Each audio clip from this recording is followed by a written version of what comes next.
So I think we need to start disseminating our research to much more wider groups. And in terms of how does the physio themselves use this information, I think there's some obligations when a parent comes to you and says, I want this done because my friend down the road, their child had this done and it worked. I think there's an obligation for that health practitioner to be informed. If we're talking about evidence-informed practice, they firstly need to know about this information before they ever are utilising it in practice. All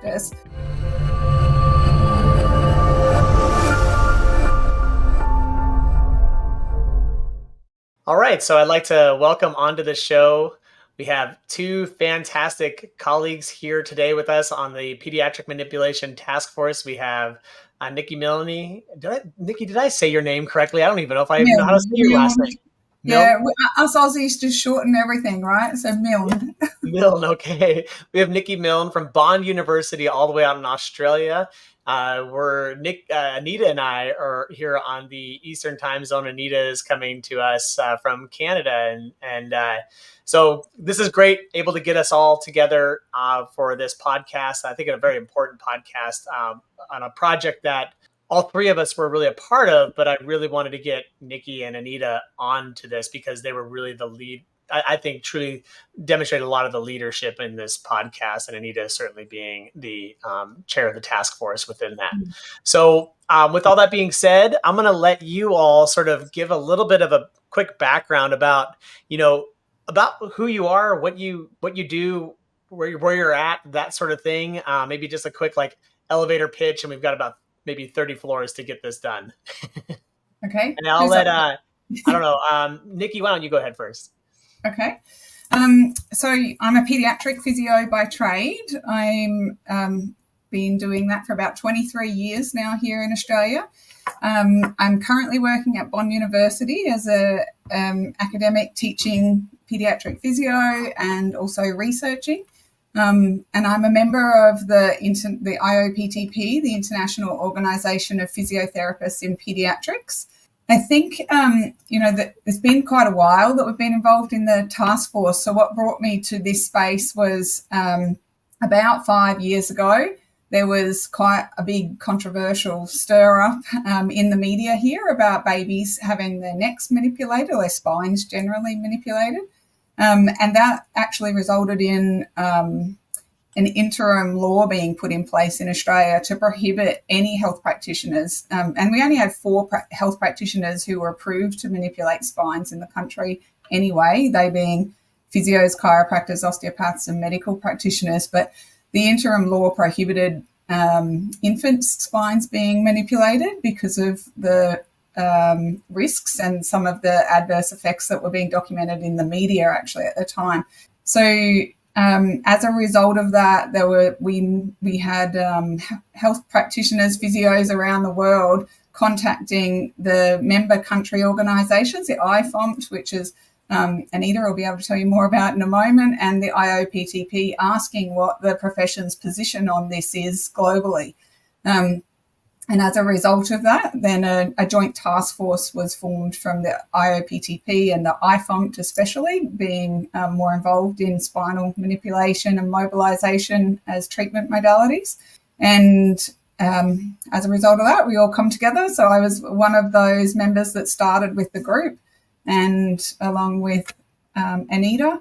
And we've gone through over the last almost 5 years now of working about 4 and a bit years to get to the point of the position statement, and then starting to disseminate the findings from the position statement. Yeah, I'm excited to get into a little bit of the background and nuts and bolts between this, because I know a lot of people have probably read these, and so that'll be great for us to get into. So Anita, I'm going to let you give us a little bit about your background and what got you into this task force. Sure. My clinical background is orthopedic and musculoskeletal manipulative physiotherapy in Canada. Actually a graduate of Perth, from Perth in Curtin University as well. And I also have a component of my practice being pediatric population, primarily adolescents, but some children and occasional babies in the past. My academic background is clinical epidemiology biostatistics with the focus of research focus on neck pain. That has included a lot of work with Cochrane systematic reviews. And then Derek and I actually were involved in clinical practice guideline developments. That's where I got to know Derek. And then an interesting feature I was involved with was an adjudication of causation of adverse events following complementary and alternative medicine in pediatric populations with Dr. Anita Gross from University of Alberta. That was an interesting experience. And then being part of clinical trials as well. I became the chair of this after being asked by IFOMT, board of directors, and basically I jumped into it because I had clinical concerns, and I thought I didn't know what the best practice evidence was in this population, and so basically that was the key reason I was interested in accepting that position.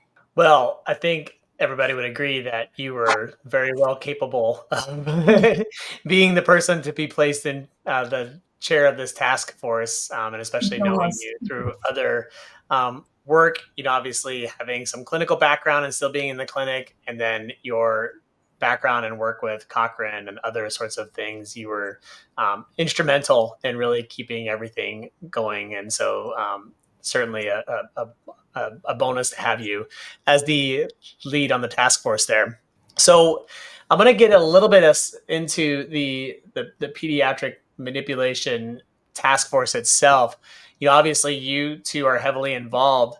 I guess talk to us a little bit about how everything else developed, because I know there's a bunch of papers that have come out and there's been different authors on certain papers and things of that nature. Talk to us a little bit about how that task force sort of grew, who became involved, and that sort of thing. And I don't know, I'll let either one of you take that question. Go ahead, Nikki. Okay.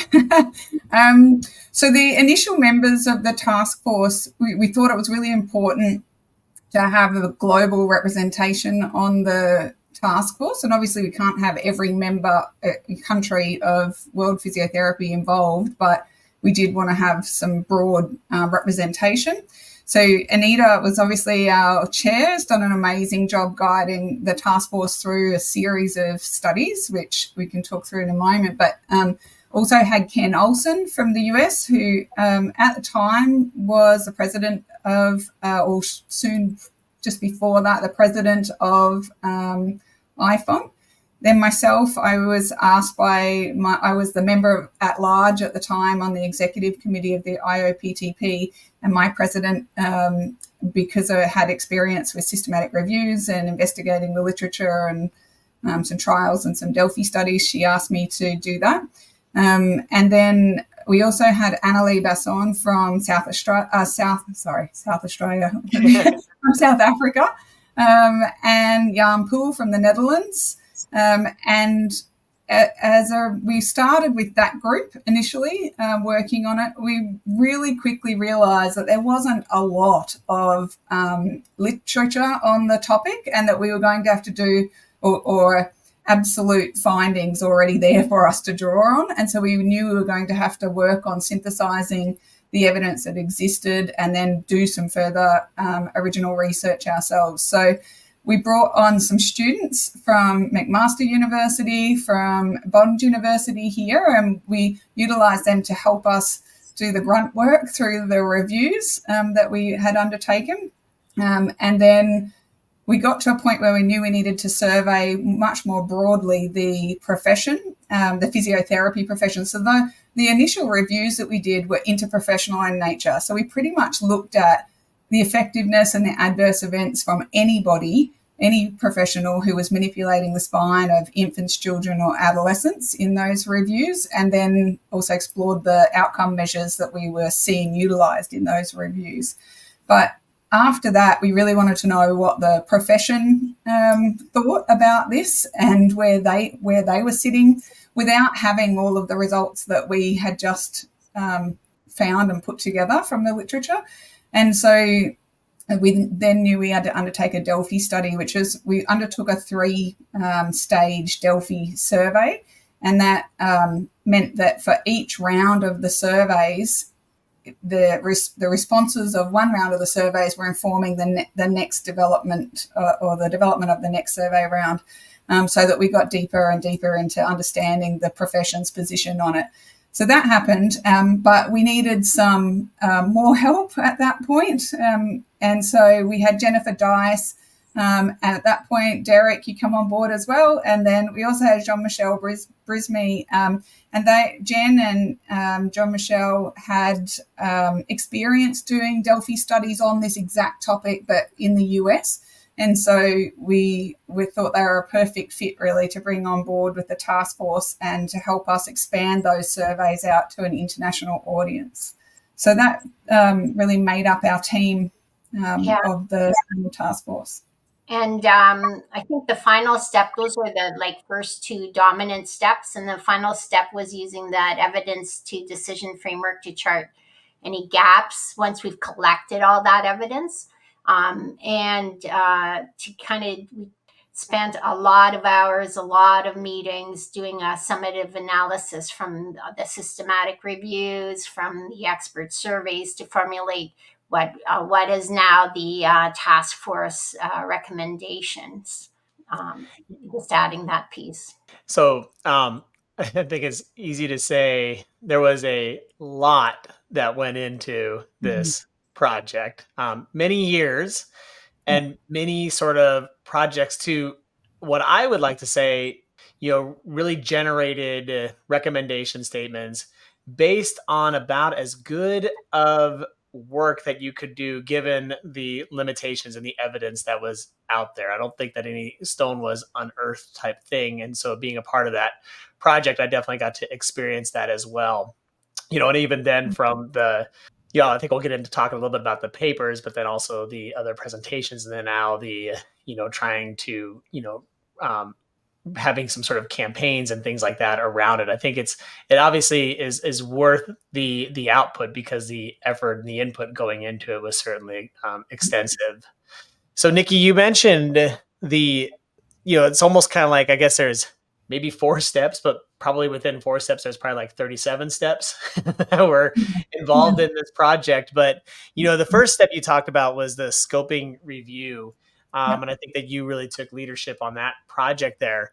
And that's what you were talking about a little bit earlier. But do you want to expand on that a little bit in regards to, what did you end up discovering in that scoping review? This is where you talked about expanding it to all professions and all sorts of components there. Let us know what did you discover there? Yeah, so I first start out by saying, because some people have asked us this question, why didn't you do a systematic review and meta-analysis?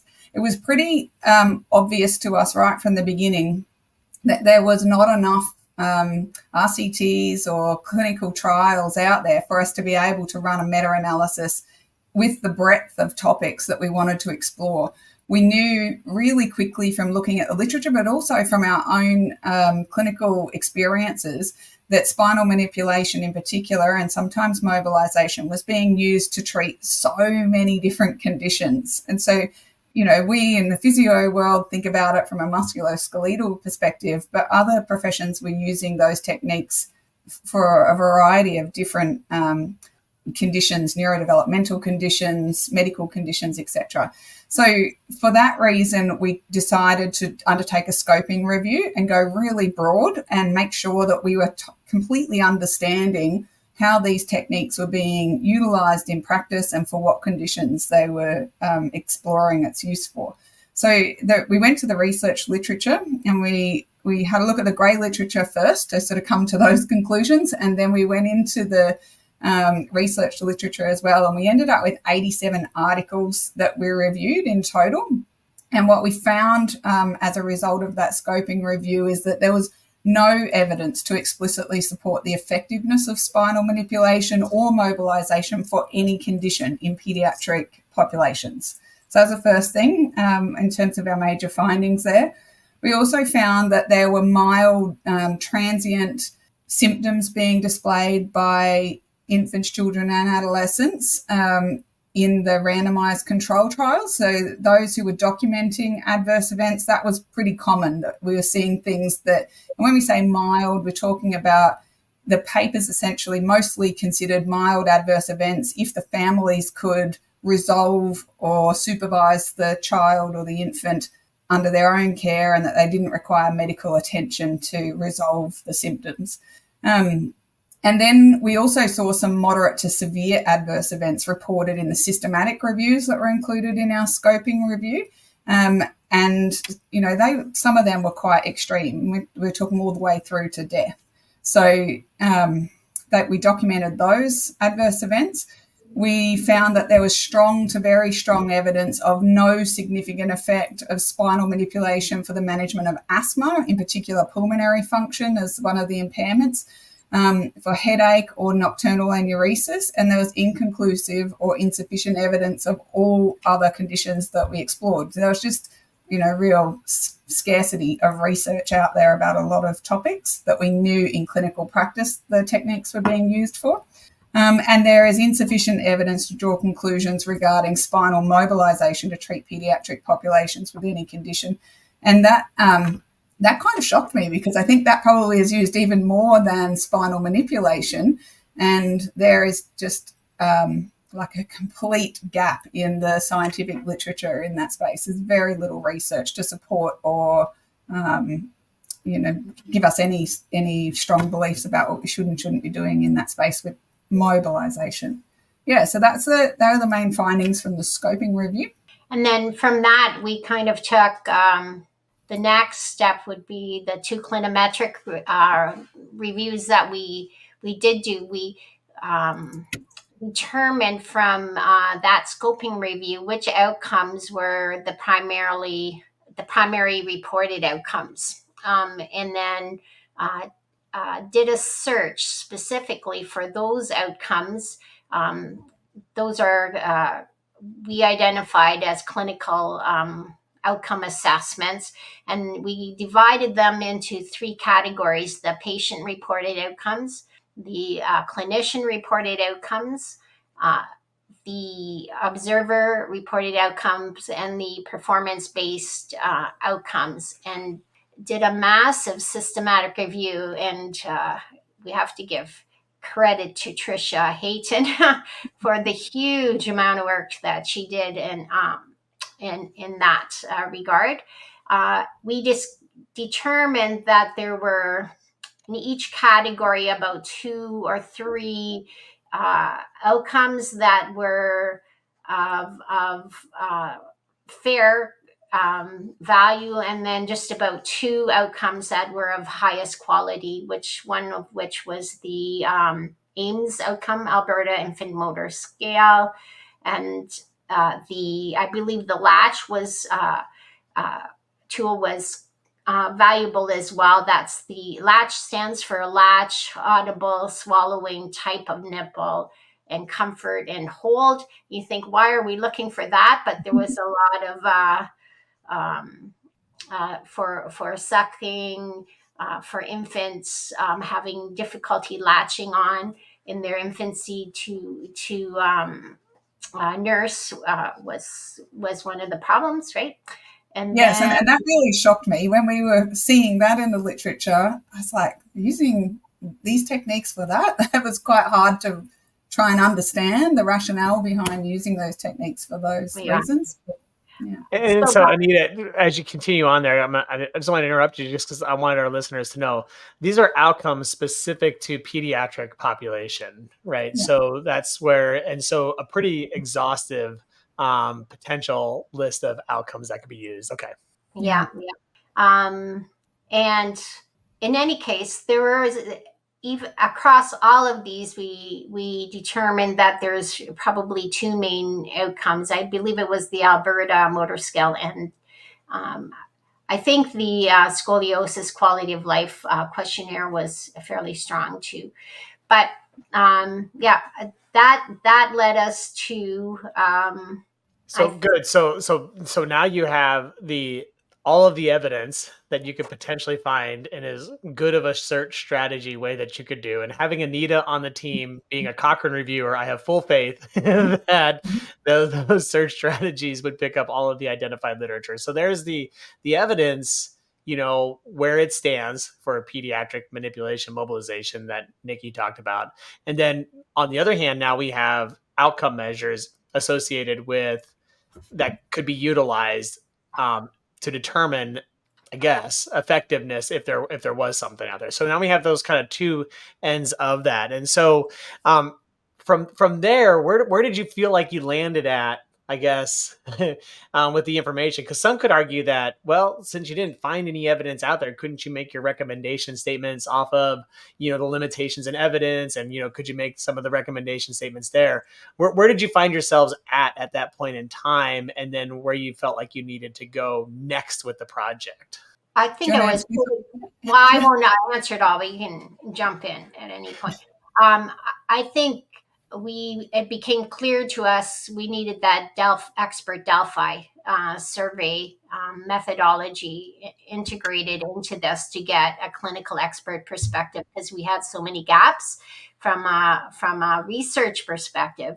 We weren't, as a task force, just going to jump in and fill in gaps. We wanted to know what the international perspective was on it, and that's where Jen took and Jean-Michel took us to developing a really exciting expert Delphi survey, I think. Yeah, I think it was a challenge to get the expert panel. So we ended up with 26 international experts. It was a challenge to get that panel right, I think. So we spent quite a lot of time trying to make sure that we were finding out who's possibly the right fit there. And the reason for that is that there's kind of two camps here who are impacted in terms of physiotherapists. One is the, musculoskeletal manipulative manual therapists. And then there's the pediatric therapists, because the population are pediatric groups. And initially, when we started putting our feelers out to try and find experts and get recommendations on experts around the world, there was the pediatric world going, well, we don't do this, so this is not relevant to us, but we do want to understand it because a lot of our clients are having this done. And so they were interested, but, it was hard to find experts in that space. And then there was the manual therapists who might be doing it, but not necessarily with the breadth of pediatric populations. And so they also felt like, oh, I'm not quite sure if I'm the right fit. And so there are a lot of people who ummed and ahed. And so it took us some time. We had to spend a fair bit of time making sure we got that balance right, and that we had the right mix of experts to be able to make expert decisions at the end and come to consensus. Yeah, I think that's a really good point to bring up. And I'm glad you brought that up, Nikki, because it is hard to find the expert that is treating, that's performing or has the ability to perform spinal mobilization manipulation, treating a pediatric population. And I remember being part of that and us struggling to really find that type of an individual who is managing those situations. And across, like you said, even the breadth of just beyond a adolescent with back pain, we really wanted to get, sort of all potential areas represented, so that way when they were able to address those items, they could actually do that. Yeah, there was a good group. Yeah, there was a call out through IFOMT, through the IFOMT members, and each of the country members really did a major search in their countries. So it truly was an international effort to find the best people for that expert Delphi survey from across. I don't know how many groups are in IFOMT now, 26 or 27, I forgot. Like that, yeah. I think you've got 30, 36 maybe. Sure. Yeah. You know more about it than we. That's not good. Nevertheless, we we got quite a group together. It even coming up with the survey question was a fair degree of a challenge. It was that 2-part, as Nikki already identified, and then I think it was a challenge for the experts to fill in the survey because it was pretty extensive. So one of those particularly long surveys that once you get started, you really have to spend the time and think time to get through it as well. So, congratulations to those experts for finishing all that. Yeah, anytime I get a Delphi invitation, I'm more apt to participate because I do know the process behind it is very grueling. So, because with the Delphi study, I think that's probably one of the areas that a lot of clinicians are probably interested in, and with regards to the results of that. What were some of the things that you were, I guess, maybe either surprised about, or you kind of, were consistent with some of the thoughts that you had? But what were, with regards to the outcome of the Delphi study, what were some of the findings, and what were the biggest surprises, I guess, if you will? Yeah, I'm happy to talk to that. We've got, I guess we were looking at it with really keen interest, knowing the results of the scoping review and the systematic reviews that we'd undertaken on the outcome measures. So, as those results come back in after they have been analysed by the analysis team, we saw that the first big outcome, I would say, of that Delphi was that the profession said for infants across all conditions, impairments and spinal levels that manipulation shouldn't be recommended. So that was immediately consistent with what we had sort of come to terms with from the literature reviews. Secondly, that for children and adolescents across most conditions and spinal levels, that they thought manipulation should not be recommended. And then that manipulation shouldn't be recommended, may be recommended, for adolescents to treat spinal region pain, joint hypomobilities at the thoracic and lumbar level to manage pain in the thoracic system level.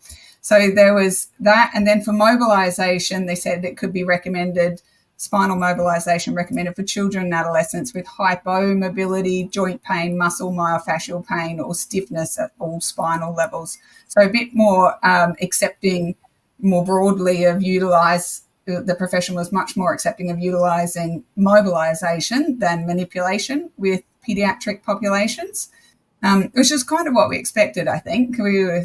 We were seeing that utilised a lot more in the profession, and I guess that none of that really shocked me. Probably the one thing that shocked me in the analysis was some tolerance that we were seeing for utilising spinal manipulation and mobilisation for some neurodevelopmental conditions. And so that it didn't end up consensus to use it, so that wasn't the outcome of our results, but we saw the results swing a little bit more in terms of the tolerance for utilising these techniques for those conditions. And that shocked me because I couldn't understand I couldn't clinically reason why that we would use these techniques for those conditions. So And so that was step 3 of the project, which again, you have.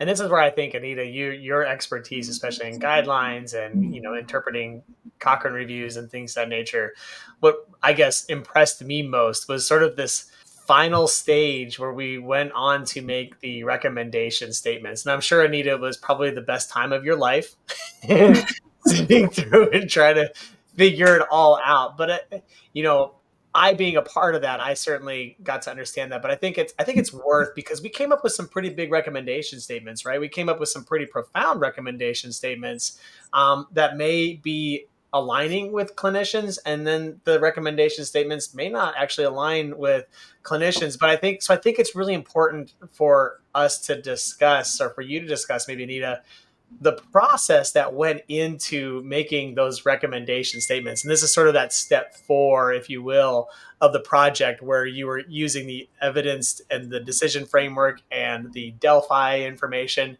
to thereby then create those recommendation statements. Do you want to expand upon that if it doesn't haunt you too much?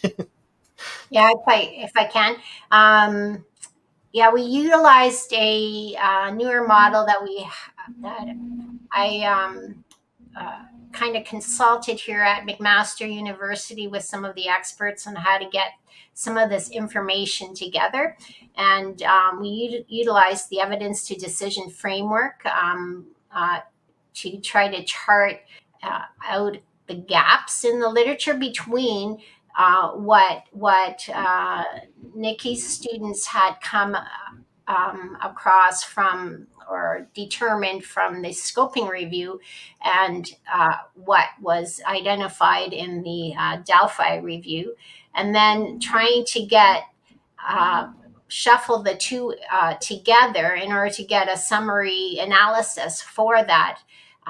And that took us a fair amount of time, disorder by disorder, week by week. We spent a lot of hours and time and Zoom time, I suppose, to gather that information from this, melding the systematic reviews and the expert survey from the task force to come up with the recommendations. But I think we came up with some pretty solid recommendations at the end. I'd like to jump into kind of identifying them if I can. If Yeah, go ahead. Yeah. ones, so I kind of divide this into the good news group and the cautionary kind of safeguard kind of group. So the safeguard group was that spinal manipulation and mobilization should not be performed on infants. That was a huge consensus, and should not be performed to treat non-musculoskeletal pediatric conditions in infants, in children, and in adolescents. And neck and low back manipulation should not be performed on children. So those are the two safeguard kind of huge statements. And Anita, can I just add to that in terms of the non-musculoskeletal conditions, just so that for those people who are listening to this podcast and may not be familiar with what conditions we're talking about there, they're things like asthma, ADHD, autism spectrum disorder, the breastfeeding difficulties that Anita spoke about before, cerebral palsy, infantile colic, nocturnal enuresis, and otitis media, ear issues. So they're the kind of things that we were looking at that were the non-musculoskeletal conditions. And the typical musculoskeletal conditions of low back pain or neck pain, things like that.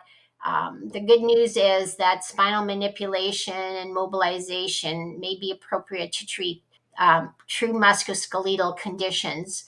That would be related to spinal pain or headaches from spinal pain, but not headaches in general, but emanating from the cervical region. I don't know if I think those two categories are the dominant results. Yeah, and I just want to reiterate that if you, I think maybe we'll either have links or something along the lines, but the papers that, especially this paper that the recommendation statements were made from, I think really describes the methodology really well. It's very complicated and complex. And when we looked at all of the recommendation statements, there was a systematic approach to making those recommendations based off of the scoping review, based off of the clinometrics, based off of the Delphi, and then based off of the assemblance of all of us together to create these recommendations. It wasn't willy-nilly. It wasn't based on, something that was just one aspect of research. I think that's the thing that I think is the greatest accomplishment of this task force was just the amount of depth that went into making these very, profound but very deliberate recommendations, especially when there is limited evidence associated with it. I think too, Derek, it's important, I think, for whoever's listening to this to know that that wasn't an easy process. Those discussions that happened at the end were really robust. There was a lot of checking of biases, our own internal biases, because we all have them. Whether we're for something or against something or believe in something because we've seen something happen in the past, we constantly were challenging each other's biases during those conversations. And as soon as one bias inadvertently was displayed, you had 4 or 5 other task force members saying, is that because you've seen that, or is that because of the evidence in front of us? So there was really a very rigorous process to just keep us on track, following the process that Anita had put in place and not allowing us to deviate with any personal bias off that. Yeah, I think that's a great thing to bring up, because I felt it when we were going through the recommendation statements that, well, but what about? It was like, no, we had to go back to the science there. So to that end, the project is kind of over, but it's not really. I think it's going to live in perpetuity for a little while or something. But where do you see sort of these next steps? Because I think that there's still probably gaps, if you will, in certain areas. But what do you think are some of the things that need to go on next from this chapter of this Pediatric Development Task Force, or what do you hope to see comes down the line because of the work that you all have done? You can go ahead with the adverse events ideas that you've had. Yeah, so a few things. I think dissemination of these findings is still really important. If you look at the evidence around how long it takes to translate research findings into practice, it's a long-term process. It's not quick. And, we have so much more things like social media at our fingertips now to push messages out very fast, but it still doesn't reach everybody. Not everybody in the world has those resources. So we're working on the dissemination documents that we've got around these key position statements. We're doing some translations into some other countries at the request of a lot of the member countries. We are trying to ensure they go out. We're doing things like these, the podcasts and webinars, to make sure that we're reaching both the manual therapy community as well as the pediatric community who see this through different lenses. So we're doing those things. And then a couple of things came out of the findings, and that is that there's just not enough research about these topics. So our profession thinks, well, maybe these things might work, and they've agreed that they may be appropriate, even though we don't have good scientific evidence to support those statements. And we've been clear about that there is no high-level evidence to support any of these practices. But we have the profession going, well, actually, I'm seeing it in practice and it is working quite well and I'm not getting adverse events. And so we're hearing that, and we know that more research needs to be done in those areas where there are not massive adverse events being documented. But we also know that the adverse events are not being reported very well at all. So a lot of the literature that we went through in those scoping reviews and in reviewing the literature generally, was a lot of them didn't even mention the word adverse events and any negative outcomes. So they weren't necessarily being transparent about those. And we know that most countries around the world don't have any compulsory reporting about adverse events for these techniques either. And that's a big issue that I think the task force has talked a lot about, and thinking, how do we tackle this one? Because this is governmental policies, etc., that are surrounding this issue. So one of the things that we've talked about for some future research is trying to get some large emergency departments on board for doing some reporting of the clients that come in with adverse events after spinal manipulation or mobilization, because we're hearing anecdotally that our emergency physicians or our emergency physiotherapists are seeing these patients come and present into the emergency department after manipulation or mobilization, mostly manipulation. So we want to start documenting that evidence because it's not out there for us to digest. So that's one of our projects. The other one is there is some opportunity, and these projects are underway as well with members of the Spinal Task Force, to start doing some meta-analyses on little pockets of research within or topics, conditions within the scoping review that we did. So for most of them, there's just not enough literature to do that. But the occasional ones, like the use of manipulation for headache, for example, there's a little bit more literature there that we can pick up on and try and run our meta-analyses with that. So those studies are also underway. That's exciting. Very exciting. Yeah, I just wanted to add too, from my experience in adjudicating causation of some adverse events from complementary and alternative medicine. Some of that was on manipulation of pediatrics at that time. But even pediatricians don't do reporting very well. And this was mandatory reporting by pediatricians from across America, actually, not Canada, but America. And it was really not much reporting. So I think the ER idea that Nikki had brought forward to the team was an essential one, and getting multiple different centers around the world involved. And that would be a really new approach to getting adverse events and detailing around adverse events, maybe not the ones that completely kill the infant, but the ones that cause serious enough adverse effects that worry a parent to bring the child in to the ER department. And even if it wasn't a devastating effect, those are important adverse events as well. The other thing that I had wanted to identify is that the knowledge to add to, even though we did tons and tons of stuff on knowledge translation, like 7 publications, the policy brief, a number of Instagram posts that and reels on social media. One of the big things is I don't know what the uptake is, even if I have no idea what the uptake is. And I know even in Canada, we don't have that. The standard physiotherapist across Canada does not know about our information, even though we push out social media information. So there's a huge research piece there, as Nikki had identified as well, on just getting that information out. And the last piece was, what's the decisional need from the actual patient, not just patient, the parents that are dealing with choosing manipulation. Is there a decisional need from them? And that's an important question as well that Derek and I have started looking at as well, along with some other team members in Canada.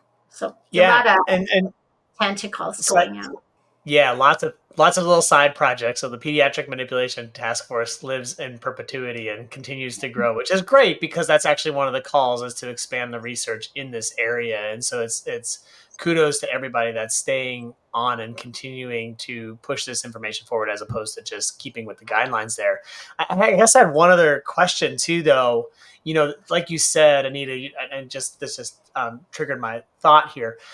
We mentioned this too, obviously, our clinicians and our clinician colleagues, especially physical therapists and such, but so much of the decision is made by the parents and there's so much lack of information around that. Is there any sort of efforts at all in regards to, and maybe this is, much farther downstream, but, providing information to parents and parent groups and those sorts of things at all? I don't know if that's been something that you've considered. Yeah, for sure. We've looked at the trying to find where are the pods of parent groups that we need to consider and we need to get information out to through social media approaches. We have Instagram posts and all that, but I think they quickly stop if we don't get them into the right parent groups. I don't know that we've discovered who they are, but we've had lots of brainstorms as to who they could be. Nikki, I don't know if you have anything to add to that. Yeah, I think so. We've talked about not just needing to disseminate to the profession our findings, but to also get it out to people who care for children. So to parents, to childcare centres, to schools, because I'm seeing here locally on the Gold Coast where I live that children are coming home from daycare with information about health professionals being able to manipulate your spine to help with your autism, and they can manipulate your parent as well to help with this bonding relationship. So those kind of statements are really unfounded in terms of having any evidence behind them. And we now know from all of the work that we've done. So I think we need to start disseminating our research to much more wider groups. And in terms of how does the physio themselves use this information, I think there's some obligations when a parent comes to you and says, I want this done because my friend down the road, their child had this done and it worked. I think there's an obligation for that health practitioner to be informed. If we're talking about evidence-informed practice, they firstly need to know about this information before they ever are utilising it in practice. And then they need to be able to share that information in a family-centred approach to care. So first, find out what the family, whoever's presenting with the child, what do they know about this treatment modality already? And they're probably going to know about what they believe to be beneficial effects. They probably don't know about adverse events. And we have a responsibility to tell them there's risks associated with this. And we don't know the extent of those risks, but we know that they're there. And so we can share what we already know from these papers. It's all documented in the papers. So firstly, shared decision-making. Yes, find out what they want and what their goals are, and make sure we give them the evidence that exists in a digestible way for that family or that child, depending on their age. It could be an adolescent, and you can sort of talk to them more directly. Make sure they give their assent and the parent gives consent after they've got all of that information. And then I think we can truly say that we're providing evidence-informed practice. But without family-centred practice, without shared decision-making, and without that sort of ethical code of making sure that the parents know the evidence behind these interventions and the potential risks, then I'm not sure that we're doing the best by them. Yeah, I appreciate that. And it's similar to at least here in the United States, I feel like every time I turn on TV, it's a pharmaceutical commercial, basically equipping the patient with the information, right? And that's actually a little bit about how this is actually working in some regards. Like you said, in those daycare centers, people are equipping them with information, but is it the right information? Is it misinformation? Is it disinformation? As opposed to real information? And obviously that's a hard thing to battle, especially on shoestring budgets for getting information out and such like that. So, but hopefully that's something that gets out there, and hopefully clinicians can speak to it. We're getting a little bit close on our time. I didn't want to take us too long, but I think this is a really important topic. But I'm going to give each of you both you get sort of one parting shot, if you will. So one key takeaway you would like the listeners to gain from this podcast. Do you want to go first, Anita? Yeah, I'll say that one of my greatest surprises from working with this team is the immediate impact and the timely impact that we had on government policy in Australia within 3 days of our publication. I think having this team's work get pulled into a real policy is the essential and best way to push it out there. And what happened is an infant spinal manipulation ban was reinstated by the Australian government very close to after we've produced our publication. And I thought that impact was amazing. So I think that was one of the best outputs, but it only hit one country as such, right? So that had a massive impact, I thought. Pretty important country to hit. Yeah, I'm biased, so I'll say yes. It was an important country, but it was really cool actually, because it ignited in the media again very quickly as one of our health professions decided to self-regulate and start manipulating the spines of infants again. And so our political bodies asked for please explain. And then they reached out to all the professions who are licensed to manipulate spines and asked for input. And the physiotherapy profession were able to quickly pick this up and utilize it. The medical practitioner community were able to utilize it as well, and then have that direct impact. But my one, parting shot is, don't manipulate the spines of infants. That's what I would say. I guess they're the most vulnerable population. They're so tiny. There's a lot of evidence-based practice that exists around them for a lot of the conditions that the babies present with. And not just don't manipulate, don't mobilize as well. Yeah. Both. Yeah. And that was something that came out within the scoping review, came out with all aspects of it. That was probably one of the easier recommendations we were able to make off of that. So Full consensus. Full consensus there on that. Well, I want to thank you both for taking time out of your, morning or your evening, depending on where you were at. And other than that, I look forward to getting this podcast out there, and hopefully everybody gets to appreciate the breadth and the depth that went into this work. And if you're listening to this podcast, certainly go to the papers that are available. A lot of them came through the JMMT. Fortunately, we had Jean-Michel as the editor there, was able to get us aware that there was going to be a pediatric specific issue, and a lot of these papers landed in there nicely. So, but thank you again, Anita and Nikki.